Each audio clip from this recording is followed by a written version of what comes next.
Good afternoon, buenas tardes.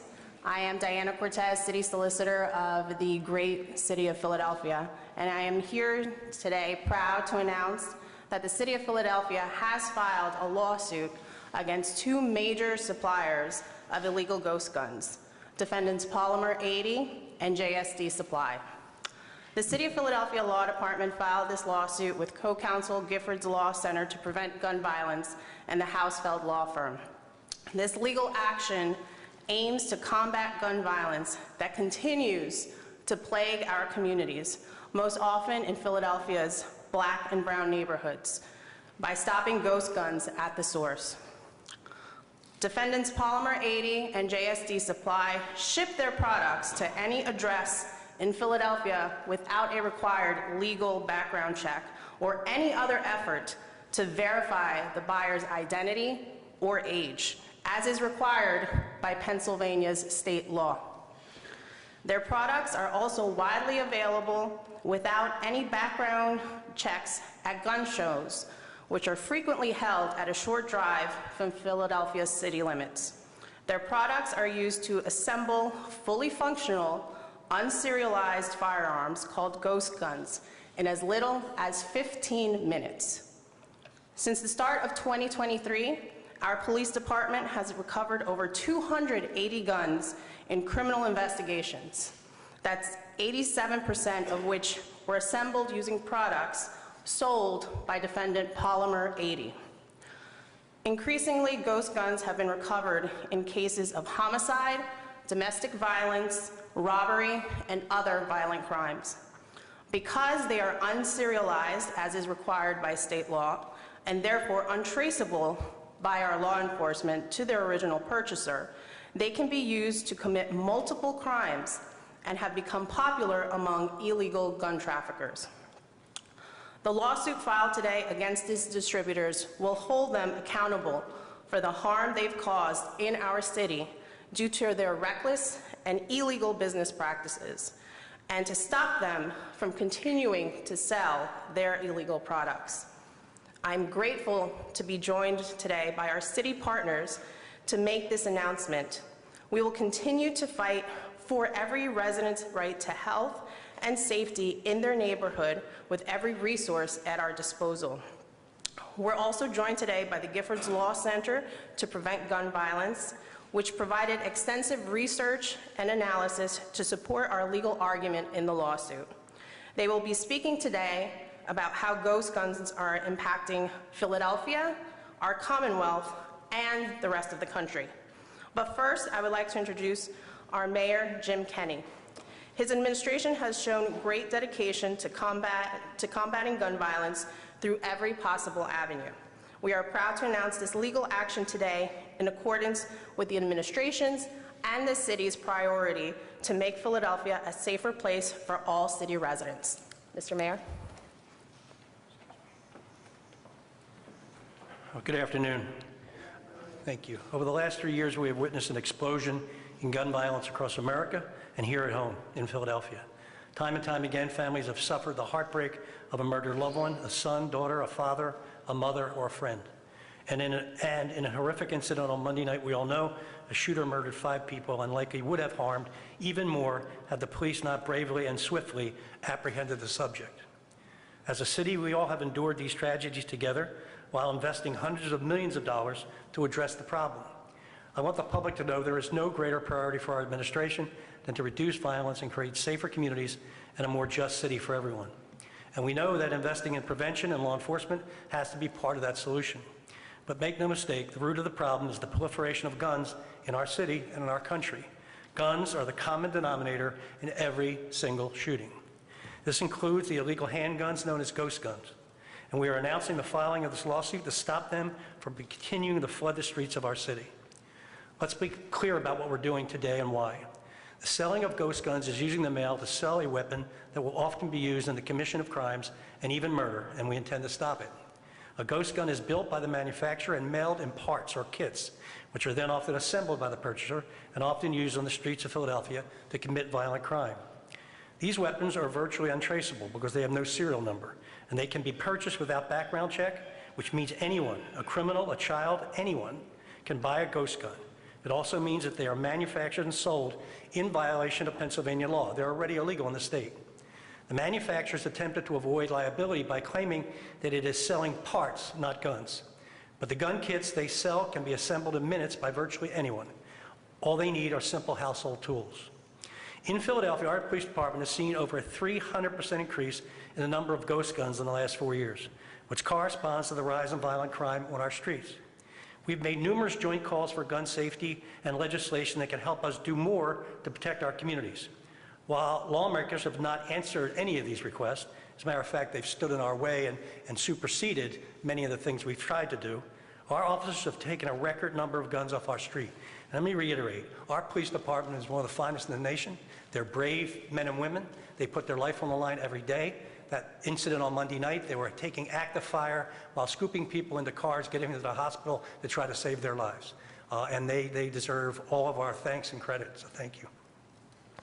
Last year alone, Philadelphia police recovered 575 ghost guns in the course of their criminal investigations. And we are not alone. In the last 4 years, the use of ghost guns has exploded in cities all across America. Here in Philadelphia, we hold criminals accountable for their crimes. That's exactly what we're doing today.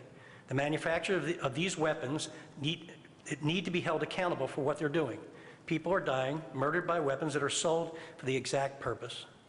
If we as a city are serious about ending gun violence, then suing the manufacturers of these weapons is a critical next step. I commend our law department and the police department and all those who have worked to build the case for the lawsuit we have filed today.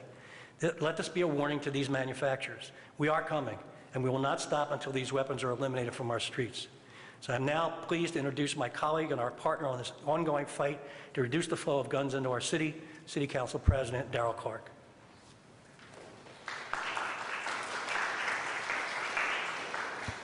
Good afternoon. Today we stand here one more time doing what we shouldn't have to do, taking a route that we shouldn't have to take because of the unwillingness, the lack of courage of legislators on the state side and on the federal side, right? We shouldn't have to do this. But I want to commend the mayor, the solicitor, the Gifford Law Center, the police, all of the people that are involved in this process, because you continue to come up with creative ways to attack this very, very challenging problem. So I commend the heck out of you. Thank you so much for always making sure that we're going to try to keep our citizens safe. But I just want to take a step back. So yesterday, 4th of July, Independence Day, celebrating freedom, freedom of the nation, right? And I saw, and I'm sure a number of you saw, individuals marching in parades with flags, right? Those same individuals that don't have the courage to do the right thing, right? And pass laws outlawing assault weapons, right? But while they marched and they talk about freedom, the people in the neighborhoods in King Sesson and neighborhoods across the city, they don't have the freedom to walk to the store at night because some idiot has a gun and he's out there shooting randomly. They don't have the freedom to go to school, right, without worrying about getting shot. They don't have the freedom to drive their car without worrying about somebody putting a gun to their head and saying, give me your car, right? So if they're going to be engaged in this whole thing called freedom, which is so important in our nation, get engaged in something meaningful, that the overwhelming number of the people in the country get rid of assault weapons, stop ghost guns, stop appealing the serialization of ghost guns. I mean, these things are good sense legislation and regulatory issues. So I don't know what it's going to take for children getting shot, mass murders. I think we're over like 350 now in the city, in the country. What more will it take? So for all those individuals that want to celebrate freedom and shaking hands and smiling and grinning for political purposes, step to the plate and do the right thing and pass legislation. So the mayor, city solicitor, Gifford Law Center, guys, I want to thank you so much. To the police, we're here with you. We're going to make sure that we always support you because we know you have our back. You run to the fire, right, as opposed to running away. So thank you. Look forward to continuing this awesome, awesome case. Very creative. Thank you. Thank you all. God bless you. And please be safe out there. Thank you.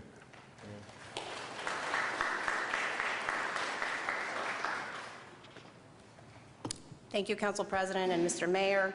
So nationally, the number of ghost guns recovered by law enforcement has exploded in recent years and accelerated during the pandemic. I'd like to introduce David Pacino, Deputy Chief Counsel at the Giffords Law Center, who will highlight the impact of ghost guns and the efforts to stop their distribution across the country. David?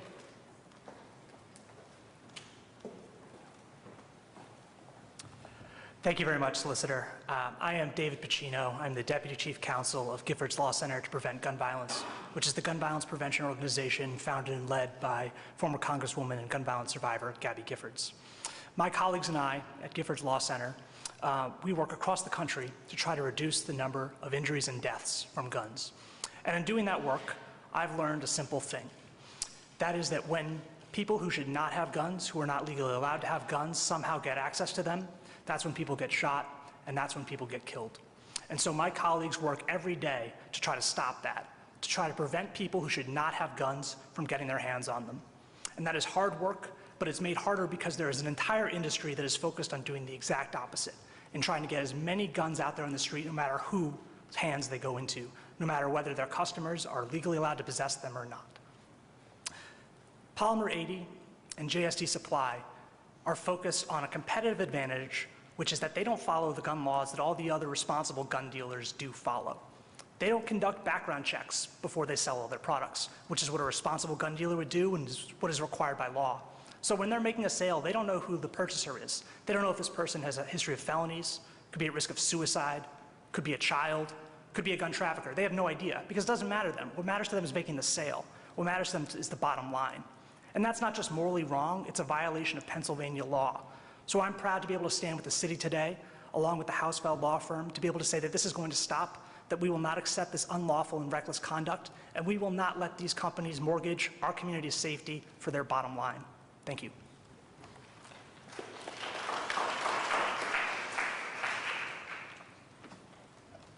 Thank you very much, David, and the Gifford Law Center. So since the start of 2023, 190 individuals, including children, have lost their lives to gun violence. An additional 754 people have been shot and seriously injured. The gun violence epidemic in Philadelphia is a serious threat to the health of the public. I'd like to welcome Dr. Cheryl Bedigal, our health commissioner, whose team has witnessed the impact of ghost guns in our communities firsthand. Dr. Bedigal.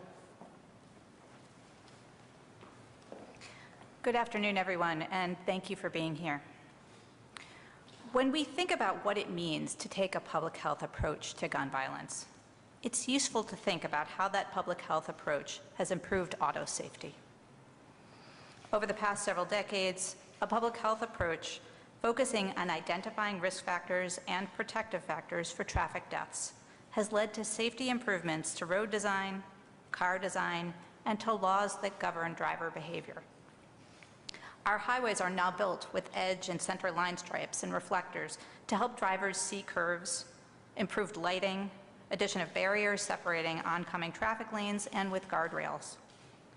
Cars are now built with safety features that we really take for granted now, including headrests, energy-absorbing steering wheels, shatter-resistant windshields, and seat belts. And safer driver behavior is encouraged through education and enforced through laws against driving while intoxicated and underage drinking, and enforcement of seatbelt and child seat safety laws. Drivers who persist in flouting these laws by drinking and driving repeatedly can lose their licenses to help keep all of us safer. Those changes have made an impressive difference in traffic deaths per mile driven. When we look at gun violence as a public health problem, we can take that problem apart in a similar way to look at the environment, the gun itself, and the gun user. Our state and federal gun laws recognize the fact that most gun crimes are committed by a few individuals, and that we can recognize the highest risk individuals through their past actions. That is the reason that people who have a history of a felony conviction for committing a violent crime, for instance, are barred from purchasing a gun, as are individuals who are the subject of an active protection from abuse order that provides for the relinquishment of firearms. Background checks are required in the state of Pennsylvania to identify exactly this group of highest risk individuals and to prevent them from purchasing a gun. By supplying guns without the background checks required by state law, Polymer 80 Inc. and JSD Supply are making it easy for high-risk individuals with a history of violent acts and firearm offenses to obtain guns. In doing so, they are putting all Philadelphians at risk. More than 200 Philadelphia children have been shot in a single year, and children across the city report being afraid to walk outside their homes. I am grateful for the actions of the City of Philadelphia to put a stop to the efforts of those ghost gun manufacturers to do an end run around Pennsylvania laws intended to keep guns out of the hands of high-risk individuals. Thank you all.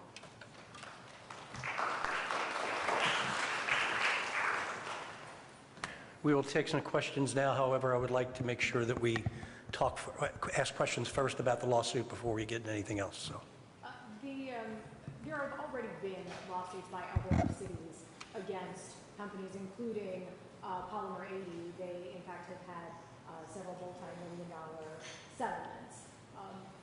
First of all, is the city looking for a financial settlement, and if so, how much? Well, we're just looking for sanity. We're looking for them to abide by state law. I mean, Pennsylvania state law is weak, one of the weakest in the nation to start with. These guys go around even that. So what we're looking to do is a change of behavior.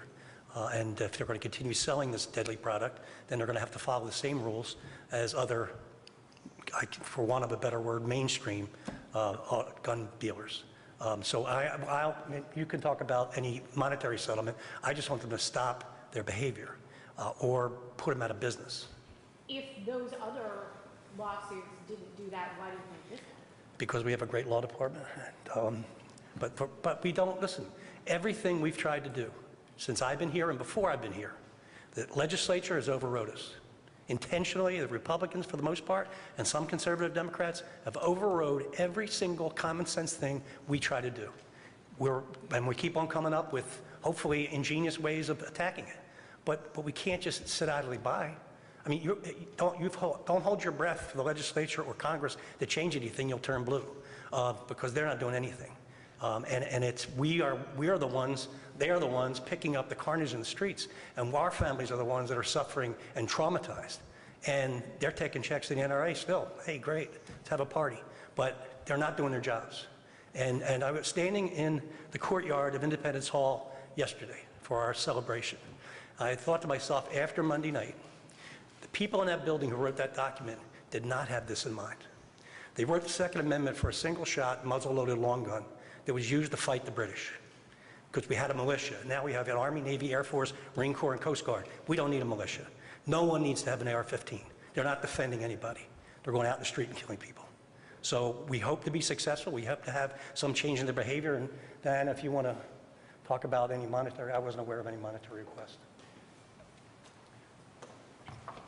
And I'm sorry, I didn't get your name. Oh, Lauren. Lauren. So all our lawsuit requests both compensatory and injunctive relief. So I think, whatever, and I think Dr. Bedigal and others, and we have put together substantial monetary studies as to the economic impact and burden, not just the loss of lives in Philadelphia, but the actual economic burden on the city itself. So we are happy to put that forward and show that during discovery in order to get something that can come close to compensating us on a monetary level, but we will be seeking both monetary and injunctive relief, as the mayor stated. I think the other settlements were like $4 million, $5 million. Is that the kind of thing you're looking at? I'm not going to comment on that, but. Can you tell me how you picked these manufacturers? They differ back from JSD, didn't even know Okay, economics. that's, we usually don't get notice when people sue us either, so. Has it already been filed? Yes, it has been filed. And how did you pick those manufacturers? We worked with the Giffords Law Center and our police and our law enforcement as to identifying which were the suppliers, at issue here in Philadelphia. Do you know if the gun that was used in the King Sesame shooting was a ghost gun? I cannot comment on that. I would leave it up to law enforcement if it's appropriate to comment on that. If not, no comment. Can you provide more detail about the proportion of fine guns confiscated by police that are ghost guns, and whether any specific racial or age demographics were more likely to lean on ghost guns for crime? I will leave that up to law enforcement if they're in a position to comment on that right now.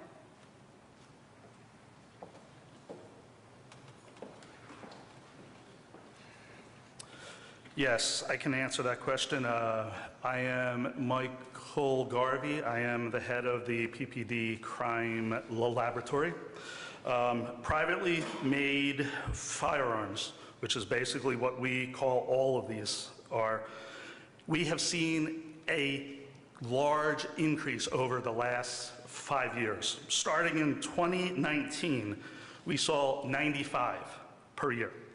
Prior to that, we didn't even count them because there was less than 5 for the 3 years prior to that. By 2020, we see an increase from 95 to 250 PMFs. By 2021, we jump up to 571. 2022, 575, and so far, to date for 2023, I know you heard 285, but from the time of us providing that, we are now up to 292. These are firearms that when we received them, crime guns, which last year we saw a total of 6,269, of which 575 were privately made firearms, little under 10%. But what I can also say is that they are the third in terms of rank for the crime guns that we see. So the third most common crime gun that we see are PMFs. So the problem here is we're seeing larger numbers of PMFs, which prevent us from doing the very thing that we have to do once it's used in a crime, is figure out how did that firearm get used in a crime. PMFs prevent the process by us not being able to trace it to the first purchaser and a sale after. So when we have these crime guns, and they're the only ones we're talking about here, so 292 crime guns that we cannot trace. Any other questions on that before I? Can you clarify the first two most common types? The first most common type is a Glock. The second is a Taurus, and then after that are obviously the PMFs. One more follow-up. Can you talk about whether young people are getting access to those guns? I can talk about generally that yes, we are seeing crime guns being used by younger people, but I can't say for the PMFs, that these are the ages that, use those versus any others. But we are seeing crime guns in the hands of people younger and younger. You're welcome. And just the other frightening thing about these privately made firearms is not only are they not traceable because without a serial number, but you can't magnetize them. So you can bring them into a public space, walk through a magnetometer and not trigger it. What makes you believe that this time you will have different results? Because I have faith. I have faith in the courts to do the right thing at some point, faith in God, and faith in our law department.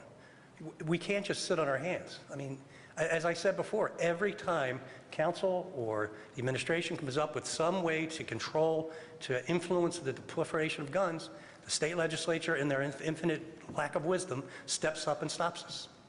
So we run out of things we can do until we figure out new things we can do. Yes? Just want to confirm the two suppliers are? I'm not a gun guy. They're Polymer 80 and JSD Supply. Can you touch on the timing of the lawsuit?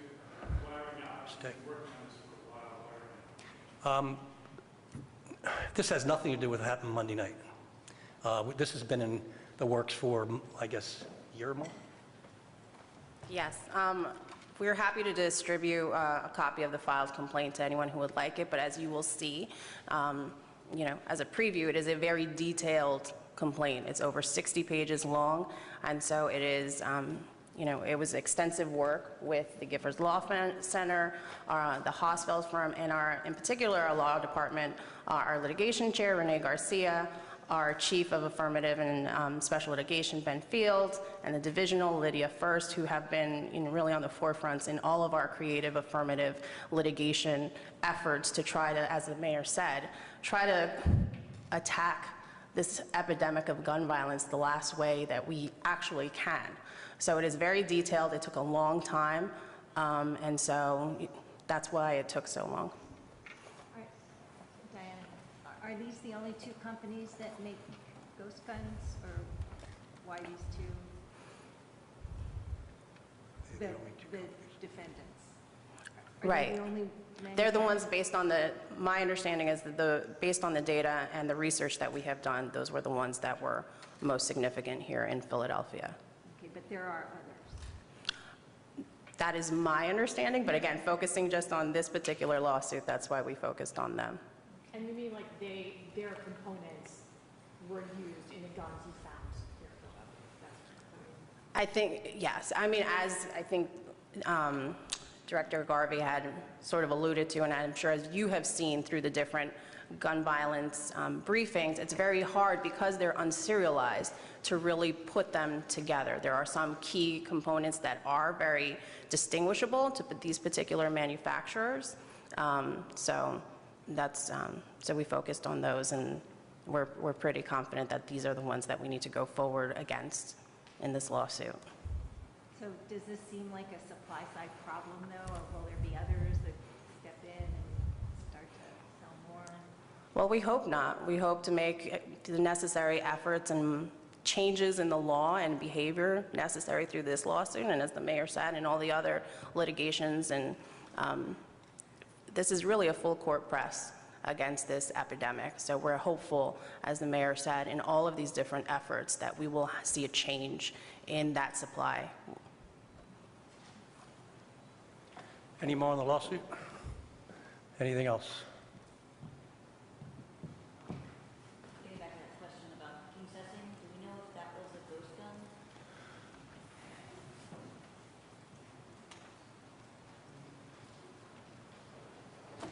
So I'm Frank Venor, the Deputy Commissioner of Investigations.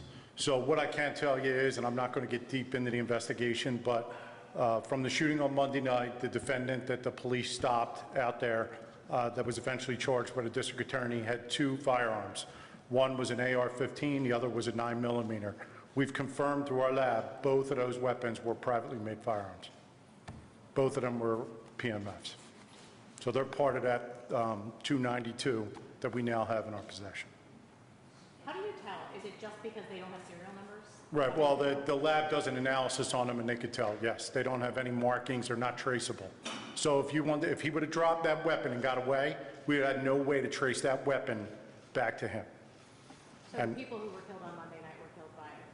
Yes, privately made firearms, yep.